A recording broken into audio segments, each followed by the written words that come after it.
Ang ating best player of the game nga, Raul Soyot, nakakuha ka ng double-double in this game. It is your first game with SC Tex and hindi ka pa nga formally nakakapag-ensayo kasama ng SC Tex. Paano ka nag-prepare physically and mentally? Una-una nagpapasalamat ako sa Panginoon na binigyan ako ng lakas na kahit nanggaling ako sa game kahapon. Nagtitraining na ako sa SC Tex dati pa. Matagal na kami magkakasama pero hindi lang as a whole team. Pinapasali lang ako ni Coach para makuha ko na kung ano yung gagawin namin at malaman ko kung ano yung play gagawin namin. Tapos nagpapasalamat ako sa teammate kung tinulungan din nila ako na manalo kami. Dahil doon, sa pagtutulungan namin nanalo kami ngayon. Eto, first game nyo ngayon, ano pa sa tingin nyo yung first game yung manalo ngayon, ano sa tingin mo yung mga kailangan pang i-adjust ng team nyo?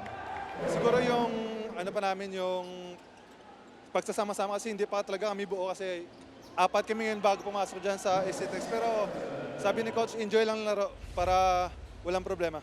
Makakang na-enjoy nyo. Baka meron ko pang gusto mga batian dahil ikaw ang ating best player of the game.